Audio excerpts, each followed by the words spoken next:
Hello, everyone. My name is Meena Ramchandani. I'm an infectious disease physician at the University of Washington in Seattle.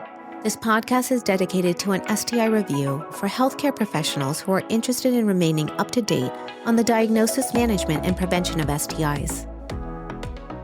So we welcome back Dr. Aina Park. Dr. Park is a professor at the University of California, San Francisco, and principal investigator at the California Prevention Training Center. She's a national authority in sexually transmitted infections, and we're going to continue our discussion on Mycoplasma genitalium. Dr. Park, welcome back. Thank you, Meena. Let's take our audience through some specific challenging clinical scenarios and have you guide us through your recommended approach. So the first one I want to start out with, we have a male patient who comes in with arthritis and receives ceftriaxone and doxycycline. He returns to clinic after finishing the medication, and he has persistent symptoms despite not having any new sexual contacts. The clinician tests him for MGen or Mycoplasma genitalium, and the test results return positive. You don't have access to resistance testing. It's been about 1 week since he took his last dose of doxycycline. What would you do in this situation? Would you restart doxycycline before starting moxifloxacin? Typically, if someone's coming in within a week, we don't restart. At least that's not the practice in our clinic. We just go ahead and give them the week of moxifloxacin. But a lot of times, people have finished their doxycycline and it's been several weeks. And therefore, we resume and start the doxycycline again and then give them moxifloxacin on top of it. But if you're testing somebody, and some clinics do this, actually, they've just adopted an algorithm where they're testing people actually initially when they first present. And if you have the result and the patient has not completed their doxycycline, or it's been less than a week since they finished their doxycycline, they can go ahead and not take an additional week, but just go ahead and take a week of moxifloxacin. So what if a patient was taking doxy-pep and maybe they had just taken doxy-pep? Is that enough to reduce the organism burden that you wouldn't start doxycycline, or how would you approach that? Okay, now you're trying to mess with me, Meena. So I'm actually curious because I don't know what I do. So we don't know the answer to that question, right? Do you need to have that daily constant concentration of doxy to effectively lower your organism load? I don't think anybody knows the answer to that question. My gut feeling is that if they had just taken a dose of doxy-pep, it's probably not enough. Do you know what I mean? But I really don't know. Yeah, I don't think there's good data. I probably in that situation would recommend taking the course of doxycycline because that's just where we have the best data, and not really sure the length of time of doxycycline needed to reduce that organism burden. But if it works, then it might be worth it to try. Yeah. I mean, the half-life of doxy is, around 20 to 24 hours, right? But so 5 half-lives. I mean, there's still going to be some doxy around, but I just don't know if it's enough. And so I think we just go with what we have data for.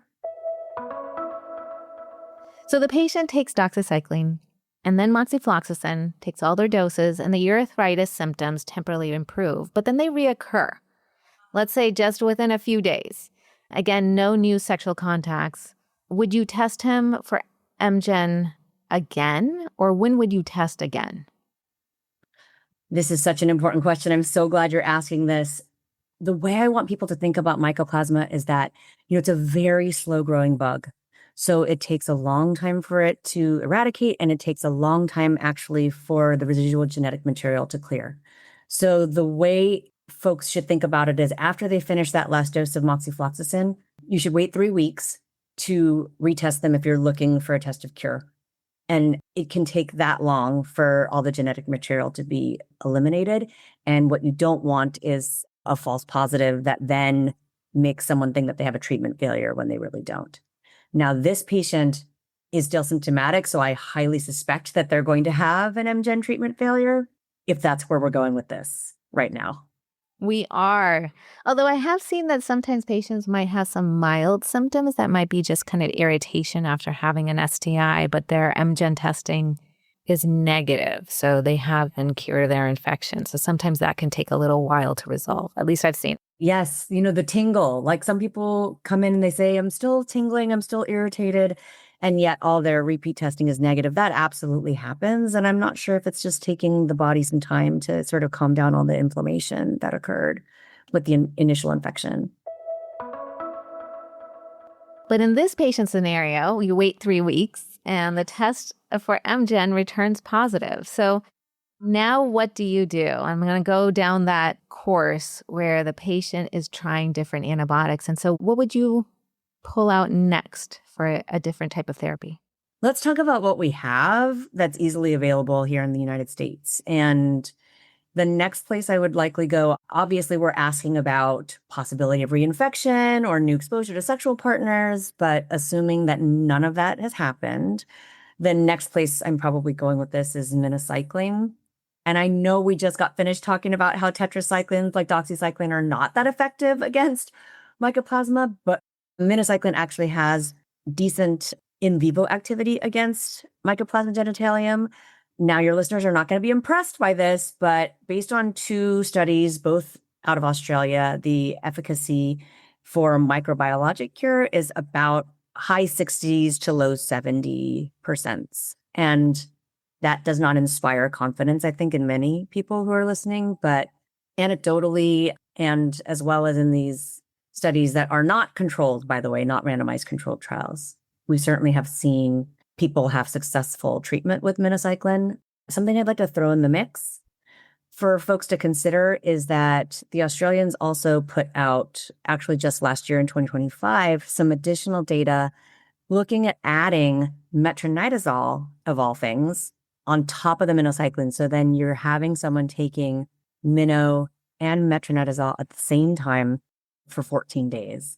And so if you can imagine the GI and CNS potential side effects that someone could have with that, but if you have a difficult to eradicate Mycoplasma infection, some people are very motivated to withstand some side effects. So at any rate, the Australians did put out some data and have some additional data forthcoming that have shown in an uncontrolled study that you get slightly better efficacy, about 10% better. So maybe you get, instead of 70% efficacy, 80% efficacy. So in the study that's published by KTEC, published in the Journal of Antimicrobial Chemotherapy, they found that overall, less than 10% of the patients in the study actually had to discontinue for side effects. And most of those were the CNS effects that you can imagine, like dizziness or brain fog. And then, of course, some people on metronidazole had GI side effects like nausea. So just something to put out there for people. There's not a lot of data yet, but when you have a difficult to treat MGen case, you could consider adding metronidazole to the minocycline. It may help. I'll be interested to hear more about that in years to come as they publish more studies with that. I've tried minocycline and had some good success. Me too. Yes, me too. And on a patient who had been having MGen symptoms for 6 months and they just hadn't tried minocycline yet. And then the patient did well. So I think both anecdotally as well as in these smaller uncontrolled studies, we've seen some efficacy. But we have so few drugs, Meena. And I know you studied one yourself, actually, which I don't know if listeners are aware of, because this drug lefamulin was actually approved for community-acquired pneumonia. But I thought that was a very interesting study that you and Lisa Manhart and the Australians did, looking at the use of this drug lefamulin, which, by the way, the company has announced should be re-released at the end of 2026. So I think it could be something, you may want to tell listeners a little bit about. I think you used it in combination with doxycycline and sometimes as monotherapy, but in your US population saw some folks who did get microbiologic cure with that regimen. So I just want to put a pin in that, right? Because we don't have that drug yet, but I do think when it is re-released, it's something for folks to consider as well. I was a study clinician for this small study, and the patients were very treatment experienced, especially the ones in Australia. We saw about 50% efficacy, especially those who took doxycycline and then lefamulin. So still not great and very low numbers, but if a patient has failed minocycline, that might be a potential option if it becomes available again. Yeah.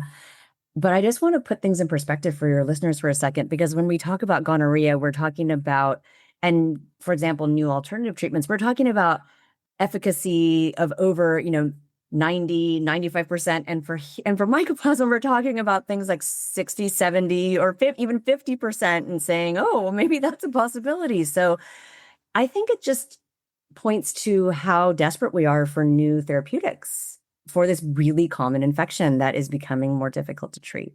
I think anyone out there who's seeing STIs is going to be seeing this and is going to be dealing with treatment failure at some point. I know that a lot of infectious disease physicians also get referrals for patients who have MGen who have failed the doxycycline, moxifloxacin recommended treatment. And then it's like, now what? So what other options do we have for MGen treatment here in the US? And if not available in the US, what other options that are available abroad? We're recording in June right now, and I want folks to be aware that Chase Cannon and Tim Menza are going to be publishing a paper looking at these really difficult to treat cases of mycoplasma, where they also tried combinations that included minocycline plus tinidazole. So it's interesting because we talked about metronidazole on top of minocycline taken concurrently, which is what the Australians have looked at. Doctors Cannon and Menza have looked at using sequential therapy with minocycline. And for these folks, they were using courses of 21 to 30 days of lead-in with minocycline, and then following that with tinidazole, 10 to 14-day courses. And so when we're thinking about how much antibiotic therapy that is, we're talking about people having 5-6 weeks of antibiotic therapy. And as I told you, because this organism metabolizes slowly, it grows slowly, it can take very prolonged exposure to antibiotics to eradicate it. But they have seen some success with sequential minocycline leading into tinidazole. And for the listeners, just so you know, nitroimidazoles do have great in vitro activity against MGen. Tinidazole actually has better in vitro activity than metronidazole. But again, this is going to be a case series. It's going to be a very small number of patients, but that just points to the desperation. We have some folks in that case series who had 6 courses of antibiotics before they were clear and asymptomatic. So it's serious. Yeah, I've never thought of giving tinidazole for long courses. Usually it's a 1 dose and that's it. Yeah. And I have used it in longer courses for folks with resistant trichomoniasis, but I've never used it for mycoplasma myself, although I have multiple colleagues who have tried that. And there is a case report, actually, just one case report of someone who had failed multiple therapies, and the provider used tinidazole monotherapy, used 2 grams a day for 7 days, and had successful eradication. But this is the realm that we're dealing with, is case reports. And for listeners, I just want to point out there are many other drugs outside of the US that we don't have access to here. And I'm going to just name off a few of them. One of them is pristinamycin. That is actually also safe in pregnancy. That's used and available in Australia and Europe. And we've had some providers who I know have sent patients to France to receive the therapy, and we're able to get that at a French urgent care. But hopefully we don't have to resort to that here in the US. Citalfloxacin, which is a different fluoroquinolone, actually works in patients who have failed moxifloxacin and is used extensively in Japan. And then for those listeners who have been around a while, might remember when we had access to spectinamycin for gonorrhea, which was way back in the day, before my time. And it has been used successfully both in Japan in combination with citalfloxacin, as well as this crazy case series published out of Belgium by Van Balen last year actually put people on 4 drug therapy that included pristinamycin, minocycline, metronidazole, and methenamine at the same time. During that same time period, the Japanese put out a study that looked at spectinamycin with doxycycline. So people are trying all types of novel combinations for these folks who've had, many months of symptoms. In the Belgian case series, some folks had more than 2 years of symptoms from mycoplasma. Wow, that's incredible. We must respect this bacteria. Sometimes it can be easy to treat, and sometimes it can be extremely challenging. But can I give folks some hope? Please do. Well, okay. So yes, this is serious. Yes, we are concerned. Yes, it's really a challenge, but I'm so happy that there's some national attention being paid to this. The NIH is having a consultation in 2 weeks. that's going to be going over 2 days to just discuss all of the different research priorities. And so my hope is that this also will lead to increased funding for folks who are doing work in mycoplasma, many of them who are at your institution over at University of Washington. That's my optimistic thought for the day. I think that'll be helpful to see the new updated STI treatment guidelines, which you're writing this section on MGen, and the recommendations for the U.S. Lindley Barbie, who was at University of Washington, who's an MGen researcher in her own right, decided to give me this section. I have typically worked on sections like HPV and syphilis, which are much more straightforward. And I've developed a deep appreciation for the challenge that we're facing right now with MGen. And so I'm really excited that you're shining some light on it, because I know that there are providers out there and patients who are suffering, and we all have to hold each other up. And can I also give people a resource, which is the STD Clinical Consultation Network, stdccn.org. I would really encourage folks who are dealing with a challenging mycoplasma case out there to submit your case. There was a publication actually in 2026, and there were 300 cases submitted, and almost all of them were submitted after 2023. And about a third of those are treatment failure cases. But there is someone on call. There's 8 centers that are answering these consults. And so there is absolutely somebody paying attention, and you will get a response and get someone to be a thought partner with you as you're dealing with these challenging MGen cases. Yeah, that's an incredible resource for clinicians to really think about that individual case that they're dealing with and how to approach the management. Yeah. And can I also invite providers who are dealing with a difficult case to put it into CDC's registry? CDC has a Mycoplasma genitalium treatment failure registry, and the results of that registry were actually presented at the International STI meeting last year in Montreal. But they've had, complete data on over 50 cases of treatment failure, and some folks out there who've received up to 8 courses of antibiotics and are still symptomatic. But the sort of median number of courses that people have needed to eradicate their infection in that registry is somewhere between 2 and 3 courses of antibiotics needed.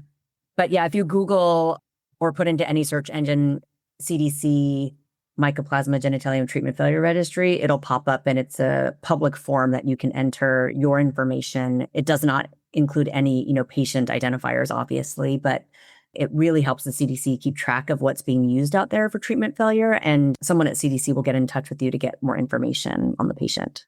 Yeah, it probably also helps to inform what's needed in the new guidelines as they get updated. That's right. Well, let's look at another very challenging scenario. So we have a pregnant woman who's asking for full STI testing and goes to another provider and was tested by her provider for MGen, and then referred to you for counseling and treatment. She has no symptoms. How would you approach her case? Yeah, this is really difficult, because I just got finished, earlier in this podcast mentioning that we've seen some associations. These are not randomized controlled trials, by the way, but epidemiologic studies that are demonstrating an association with preterm labor or low birth weight, et cetera, with odds ratios usually of around 2. So not astronomically high, but we've certainly seen some significantly increased odds of bad outcomes. But we have no idea, whether screening and treatment in pregnancy actually reduces those outcomes. We have seen an association with bad outcomes with the organism, but that next question of whether or not it actually helps to screen and treat people is really unclear. And so, first of all, we've been encouraging people not to screen in pregnancy, because out of all of the different drugs that I've talked about, Pristinamycin is used in pregnancy, but it's not available in the US. And then azithromycin, which we have mentioned very briefly, is really not effective anymore against mycoplasma. And so, generally speaking, I would counsel providers to reassure the patient as much as possible that we don't know what the meaning of this infection is, and essentially just to leave it alone. Now, the thing that is really tricky is when you have someone who has evidence of cervicitis, for example, and then is discovered to have MGen during the pregnancy. The only drug that we've mentioned that is safe in pregnancy or known to be safe in pregnancy is azithromycin. So I have seen folks use azithromycin monotherapy with an extended course, but we're not routinely using doxycycline or moxifloxacin in pregnancy. And therefore, generally speaking, I don't recommend their use. What I have seen happen is that sometimes folks who have some evidence of cervicitis are given azithro monotherapy. And then if that doesn't work, essentially just have to wait until postpartum to treat the infection. So mycoplasma in pregnancy is particularly challenging. And I would strongly encourage folks not to screen because we really don't know what the meaning of an asymptomatic infection is. The patient also asks about her partner. And I think partner management is a question that comes up a lot for patients and providers. And when should a partner be treated, and how would you counsel the patient and the partner about treatment? This is a little bit of a paradigm shift from what people are used to in terms of bacterial STI partner management, because when we think about, I'll use gonorrhea and chlamydia as easy examples, often if a partner comes in and says, I've been exposed to chlamydia, we go ahead and treat them routinely. When we have someone whose partner has mycoplasma, the recommendation from CDC is to actually test the person first. And I'll tell you why, Meena. We did mention that patients can clear mycoplasma, right, without treatment. And it's interesting in that the studies of couples that have been done, of which there are about 5 or 6, I think, total, the correlation between partners is not that high. It's about 30 to 40%. And so we already mentioned that what you're buying someone from mycoplasma treatment is 2 weeks of antibiotics. Generally speaking, in terms of being good stewards of antibiotics, we're trying not to treat folks unless it's absolutely necessary. And so what I would recommend is that if the patient walks in and says, my partner has mycoplasma, go ahead and test them with a nucleic acid amplification test. If that test is negative, they don't need to be treated. But if the test is positive, then I would encourage treatment, even if they are asymptomatic. So that's the only exception in terms of when we're treating asymptomatic people, is that if they're in a partnership where they could be then reinfecting each other with mycoplasma, then I would recommend treating an asymptomatic partner if they're positive. That's really helpful. So the partner should come in for testing. So therefore, EPT, or expedited partner therapy, would not be recommended. No, it's not on the table for this particular infection. No. I mean, obviously we use it for gonorrhea and chlamydia, pretty frequently, but not for this infection. Well, I know managing Mycoplasma genitalium can be really challenging for clinicians. You talked about some free resources, which is really helpful, including the MGen registry on the CDC website. I do want to put in a plug for the National STD Curriculum, because that does have a really nice chapter section for MGen that clinicians can go through and get CME credit. So anything else that you would recommend? Yes, I first of all, I wholeheartedly agree with the STI curriculum. And also, I just want to plug one more time the stdccn.org website to put in your challenging case. And then one of us, could be me, actually could be Meena, will get back in touch with you and provide you support on managing your difficult to treat mycoplasma case. And last, I always like to ask every person who's on this podcast, what's the most common question you get about MGen infection? The most common question I get about MGen infection is the most common question I get about every STI, because I have a lot of patients who have multiple partners. So they always want to know, can I figure out who gave this to me? And I always tell them no. I mean, I think when you have one partner and you're both in a monogamous relationship, in theory, then when an STI enters the partnership, it can be a sign of infidelity. But when there are multiple people in the mix, it's very difficult to pinpoint, especially because we know that people can live with this infection for more than a year before it clears sometimes. So I think it's really hard to answer that question, except in very rare cases where I can say, yes, your partner cheated on you. but rarely am I able to say that.